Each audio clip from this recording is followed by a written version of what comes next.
Hello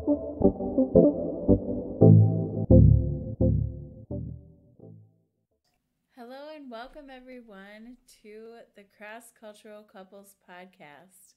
My name is Erica Al-Hilali. And I am Hamada Al-Hilali. We have been married for, it'll be 13 years coming up here, but we've been together for 15. And I'm from Minnesota in America. I'm from an Irish and Danish background. And I am from Morocco. And currently we live in California. So today we're going to continue talking about what we've talked about in the previous 4 episodes about the Hofstede Cultural Dimensions. So the 6 dimensions are power distance. So there's an episode on that one you can look for. Individualism, masculinity, uncertainty avoidance, long-term orientation, which we'll talk about today, and lastly, indulgence. The indulgence one we'll be talking about in the next episode, so look for that as well. And we do have weekly podcasts, so look for those. Please like us or subscribe to us. I think I actually heard Apple is getting rid of the subscribe button eventually, so make sure just to follow us or like us on whatever podcast app you're using. Also make sure to follow us at Cross Cultural Couples on Instagram, and then we also have a Facebook page as well. So we would love to connect with you. Feel free to reach out and let us know if you have any questions or if there's different topics you'd like us to discuss in future podcasts. So I thought we could start today's podcast with a quote. Yes, so the quote says, "The future for me is already a thing of the past. You were my first love and you will be my last." And that is from the great Minnesotan Bob Dylan. So as we talk about long-term orientation, I thought that was a good love quote about the future and the past and how it pertains to love. For Hamada and I, we definitely were both each other's first loves. Like we were very serious about each other. I was 20 years old when we first met, so I was really young, and you were 22. Yeah, 21, 22. Yeah, you were 22. I think you just turned 22. Oh yeah. Yeah. You're right. So anyway, we were each other's first love, which is pretty unusual. And here's to us being each other's last love. So anyway, we are going to get into the long-term orientation and what it means, and really what the different countries are. So we're going to talk about, again, and this is what we've done on the other episodes, we'll talk about what the ranking is for Denmark, Ireland, Morocco, and the United States. And we did that basically because of my Danish and Irish background, and then Hamada's Moroccan background, and then the United States, obviously, because we live in California. I wanted to also just remind people the scale is on a 0 to 100 scale, and these 6 cultural dimensions certainly aren't the all-encompassing dimensions of culture.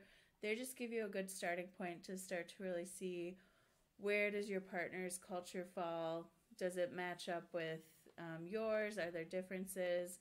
And it's nice because you can do the different country comparisons. It helps you really gain some insight into what's going on and with the different cultural dynamics in both cultures.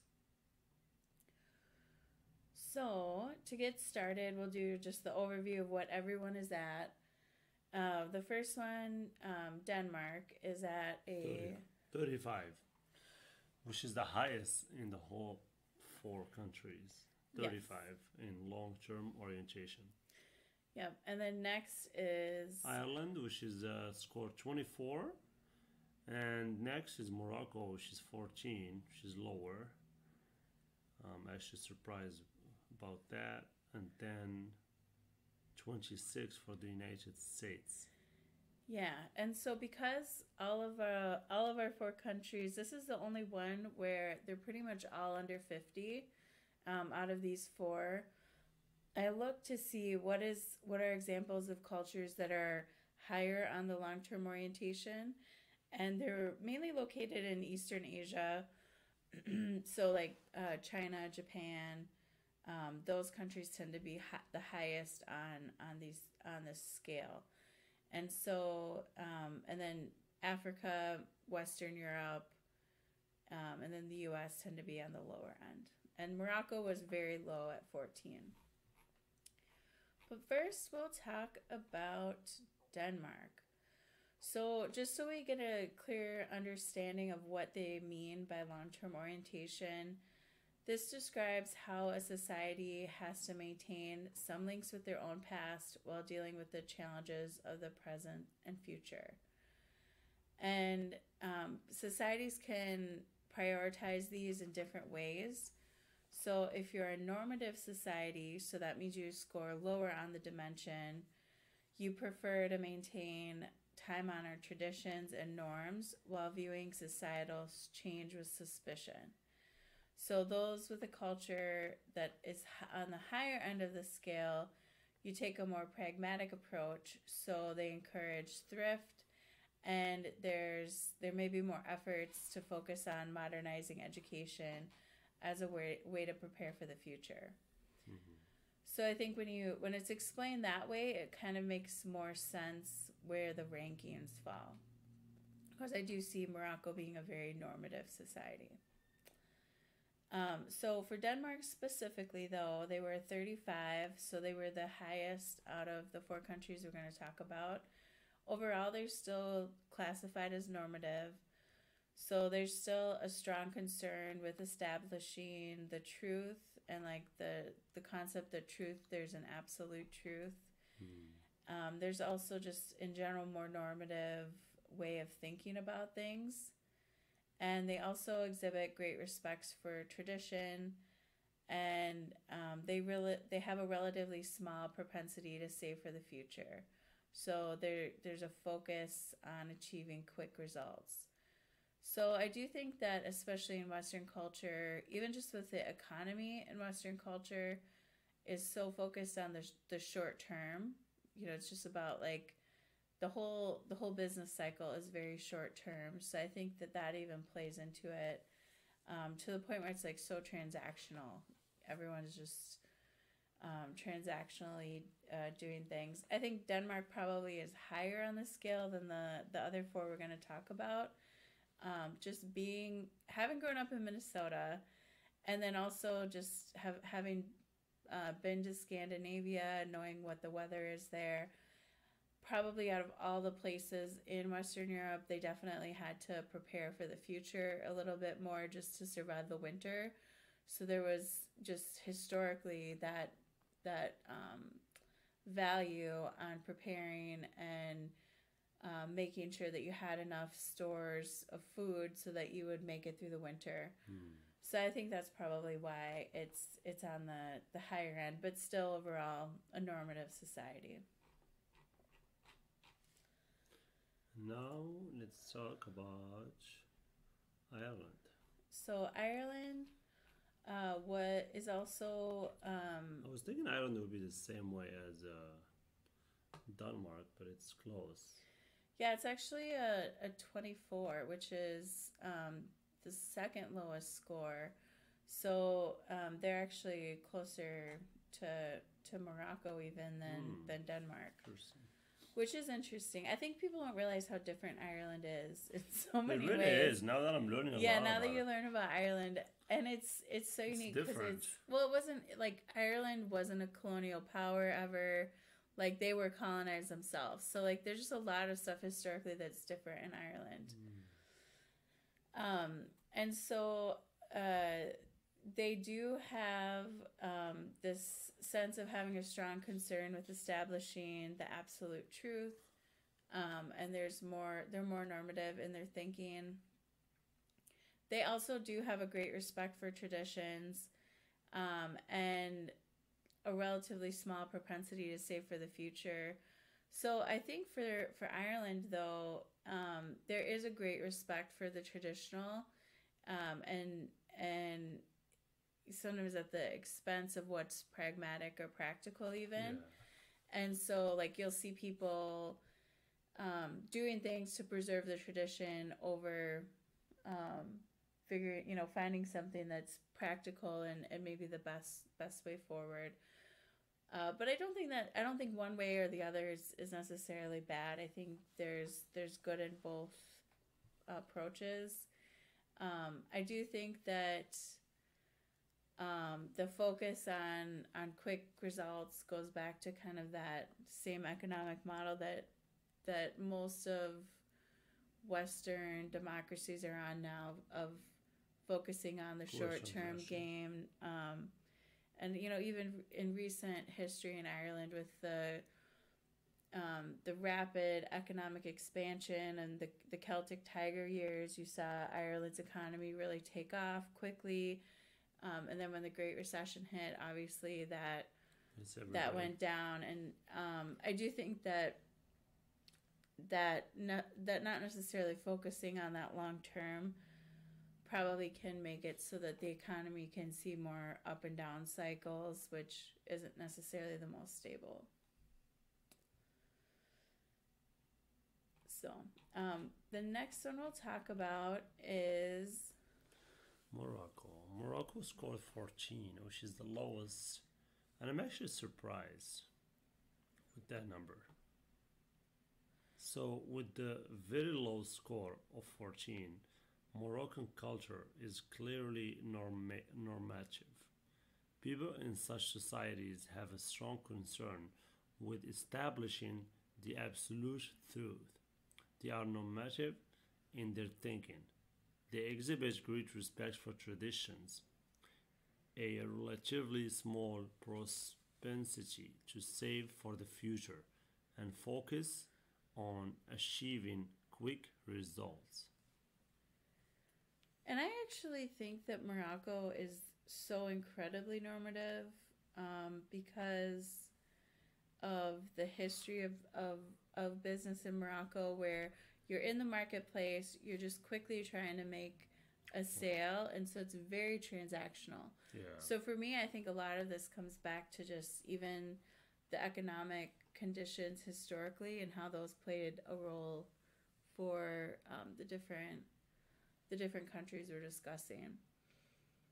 I would be interested to know though what you think as far as the respect for tradition in Morocco. Do you see that as being really high? I think so. Yeah, I think a lot of people they use a lot of traditions in their daily life. Quick transactions are highly. We use a lot of like quick transactions. Like, for example, going to the market. We just go to the market every day and do a transaction and come back and do the next thing tomorrow again. Even for the sellers at the market, they'll just bring like a one box of fish and sell it, and then the next day go and get another box of fish and sell it. So like 80% of the sellers do the same thing. Yeah, like even the food you can buy fresh every day. And like for me, I grew up in Minnesota, so you always had like a little bit of a pantry so that you'd have some food stored in case there was like a big snowstorm or got really cold and you couldn't go outside. So, I mean, I think even just the weather played a role in if you're able to get food daily very reliably or not, or if you have to prepare a little bit for the future. Yeah, I agree. I also think too that the interesting thing about on the opposite end, where you're more likely to modernize education and things like that, I do think that in Morocco the inclination to preserve the tradition is so important. Like when you look at the tradespeople and passing the skills down. So if you were a mosaic worker, if you were a tile worker, you could pass that tradition down, to the other generations. Yeah. And I don't necessarily think that the modernizing education is necessarily has ever really been a priority in Morocco. Yeah. And even just like the Quranic tradition with like madrasa and everything, and having the Quran taught. And I know you've told me about how in education you would like learn how to memorize things, and even like from the Yeah. that even comes from Quranic study where you have to memorize verses of the Quran, and that's how you learn the Quran. Yeah. Not just Quran, like even like articles, and we have to memorize them. Like even if you're doing like an exam in geography or history, you kind of have to like memorize everything you studied in class, so you can put it exactly the same way in the exam. Yeah, and that's definitely not something that's focused on in the United States at all. Um, that propensity to memorize or anything like that. I also think too that Morocco and Ireland being the two that were lowest on this, now that I think about it, I think makes the most sense, because I think those are the most traditional countries as far as really trying to preserve the tradition and the legacy from their older culture. So next we're going to talk about the United States. I'm actually a little surprised that they scored a 26, in the sense that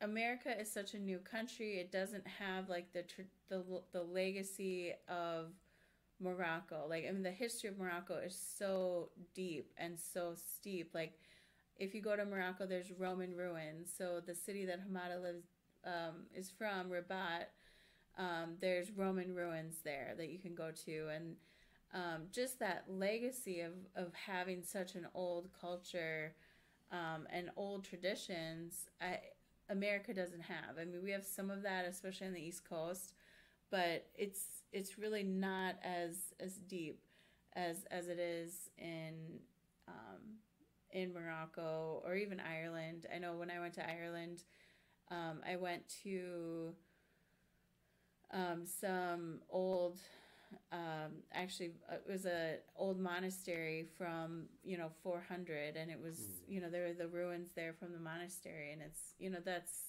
that's so old, over 1,000 years old, where the U.S. just doesn't have that steep of a history. So the way that they described it is, they said Americans are prone to analyze new information to check on whether it's true. Thus, the culture doesn't make most Americans pragmatic. But this should not be confused with the fact that Americans are very practical, being reflected by the can-do mentality mentioned above. So there's I do think there's kind of a polarization that happens in America, and they even talk about this here. But Americans have a very strong ideas about what's good and what's evil. So a lot of times we'll get very polarized, and this is used politically. And they even mention how use of drugs is polarizing. The pro-life, pro-choice movements are polarizing. Euthanasia, weapon issues, and then the size of the government. So we talk about things in very polarized ideals versus being pragmatic, which would be, let's just try to solve our solutions. And one way or another, that's just where the U.S. is at, and so that makes us more normative than Denmark or a lot of the countries that score on the higher end that are in Eastern Asia. I also think one of the interesting points, and they even point this out here, is the U.S. is one of the only westernized countries in the world that since the beginning of the 20th century, visiting church has increased. Really? Yeah, so this is really an interesting part of America, the role of religion and how that really plays a role in trying to keep people focused on the traditional and the more conservative values. I also think that the way they describe the short-term bias, definitely when you look at how businesses run in America, whether it's profit and loss statements, but even just like the way businesses have to report back information on a quarterly basis, there's a very strong bias towards making results in the short term, even if it's at the expense of long-term growth. So a lot of times you'll see companies, they'll try to make cuts or they'll try to get quick sales instead of focusing on research and development that will long-term make a company get better, long-term results. So I do think that strive for quick results is definitely something that businesses has prioritized, good or bad. I mean, I'm seeing, it's actually interesting because I'm seeing with the younger generation a focus on more conscious capitalism. So maybe we'll start to see this change where there's a focus more on long-term results versus the short-term gain. So that would be really interesting if there's any changes that come from that. Yeah, because there's a lot of like services in America. It happens like right away. Like, okay, if you give me information, I'll call you right away and give you like service, or I'll give you the next day delivery, or So they're really making this quick and fast transactions. Yeah. Because even when I moved here like 10 years ago, it wasn't as fast as now. Now it's like businesses, they don't want you to wait. Like, for example, look at the commercials, like sandwich commercials. Oh, if you order sandwich right now, we'll deliver it in about 3 minutes, 5 minutes. You know what I mean? Yeah, like Jimmy John's freaky fast delivery or whatever. Yeah. So. Well, I do think that you're right. As far as I do think that speed has really even increased as far as even like getting something shipped to your house. The role of e-commerce has really expanded, especially with the pandemic. More people are buying stuff online, so people want stuff right away. So if you can order something and even get it that same day, people prefer that. They don't even want to wait a day. That's too long even. So I think that I feel like America's always kind of on this teeter-totter between being long-term and short-term as far as I also see, the growth, like you see like the technology investments and things like that have happened. And so you'll see these new innovations come out, these new technologies, and they're so focused on the long-term growth. So like, for example, like even Amazon, when it was coming out, it didn't make money initially. No. And for like years and years, it wasn't making any money, but it was putting all this investment into the infrastructure of what Amazon is now. You've seen this with a lot of companies. Tesla has put so much money into their whether it's their battery technology, self-automation. There's so much large investments in technology that are longer term investments. And so, I mean, there still is that. While most of Wall Street wants to look at the next quarterly earnings results, there's still this huge push towards innovation and longer term investment as well.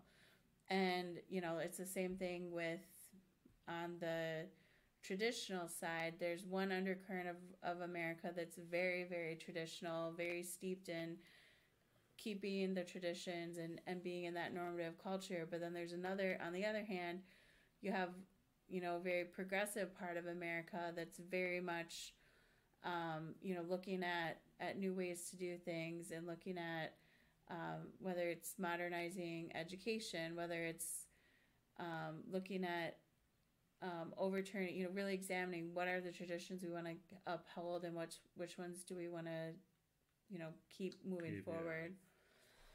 So I think this one's really a very interesting one when you look at it in the context of America and the dynamics here, where it is this polarized kind of almost teeter-totter that we're on. So how can we apply this to like a relationship for cross-cultural couples? Yeah, so I think it's interesting when, especially because both of us are from cultures that are on the lower end of this spectrum. It means that maybe we'll focus too much on the near term. Like we don't necessarily make as many long term goals. We may not have as many long term plans.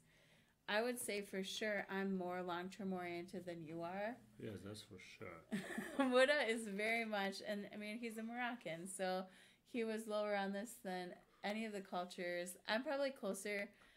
I want right now. Stuff to happen right now. Yeah, I feel like I'm probably closer to Denmark on a lot of these than even America or Ireland, which is funny but that's the culture that seems to align with mine on a lot of these.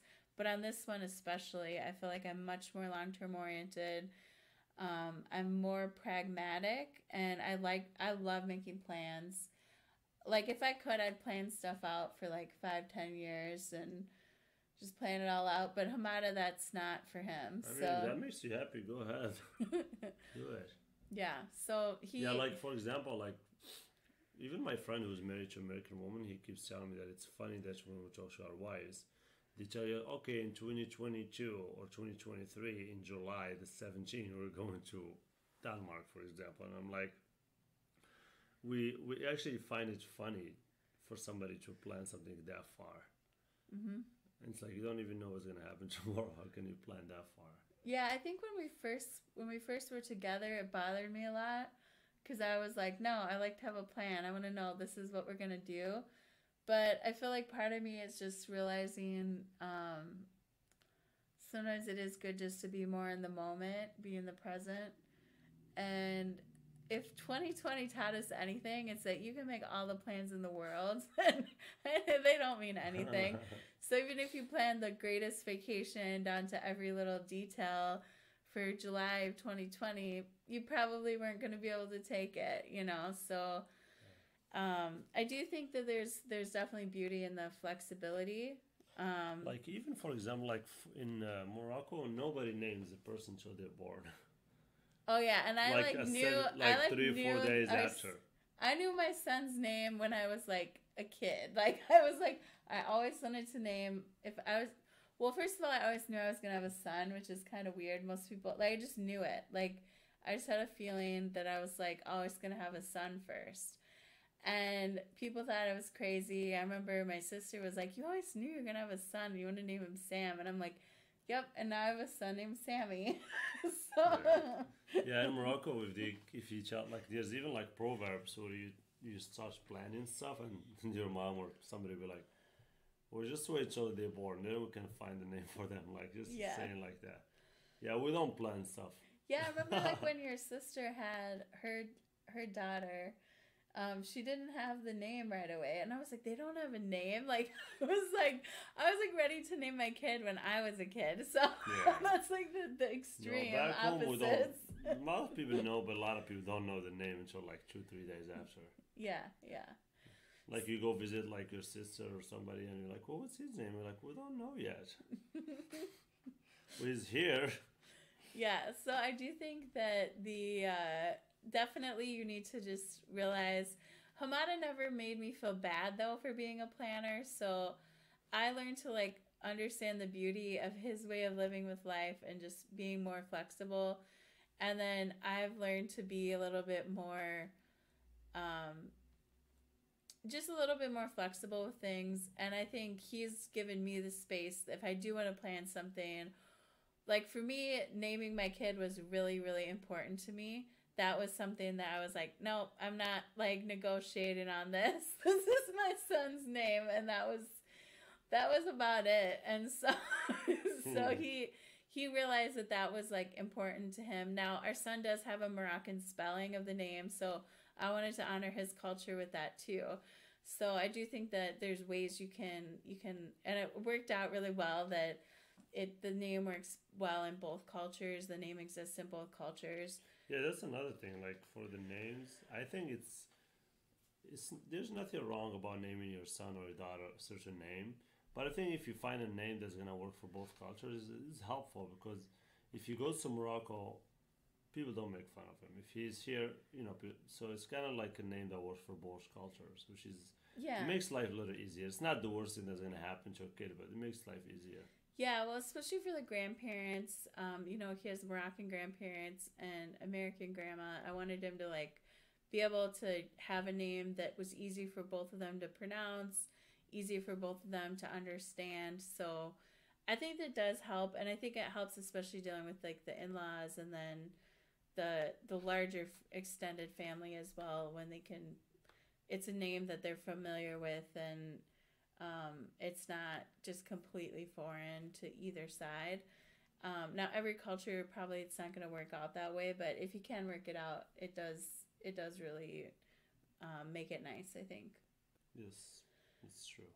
So I do think too that the other key for making the marriage last is because I was such a planner, like I'd want to plan everything out, but his ability to kind of just be in the moment and just trying to find a balance between those two. So one of the things that we'll do, so like I will actually like say, okay, we're going to take this week and we're going to go on a vacation somewhere. And instead of having it planned out down to like the day and the minute and all of that, I'll say, okay, these are the things I want to make sure we get a chance to do. And as long as we get to those things, like I'll build in a lot of like there'll be a lot of like time where we can say, okay, well, it's not raining today. Today we're going to go see this outside activity. And then the next day we'll build in some time where if we just want to explore the city we're in or whatever. So I do think that there's ways to make it where you can kind of blend both, where you still have some of a plan, but you're not necessarily so like down to the minute, every single detail planned out. Because for somebody from a culture like Hamada's, it's very short-term focus versus long-term focus, that won't probably work well for them. They'll feel a little bit stifled by all the plans and the minute by minute. So yeah. So we hope this was helpful for you.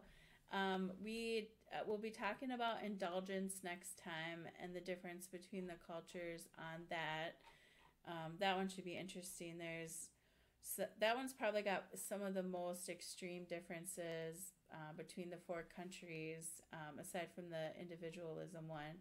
So that one should be a good discussion. So that will be coming out next week, and we will continue these weekly podcasts. Please, thank you for everybody who has given us a review already. It means a lot to us. If you can give us a review, that just helps us have more reach to everybody. We want to make sure that cross-cultural couples get all the tools that they need to help them be successful. And let us know if you have any questions or topics you'd like us to go over in future episodes. Yeah. And like I said, reach out to us on Instagram at Cross Cultural Couples. We also have a website, crossculturalcouples.com. So reach out to us either place. We're very happy to connect. Yes, thank you so much for listening and have a great day.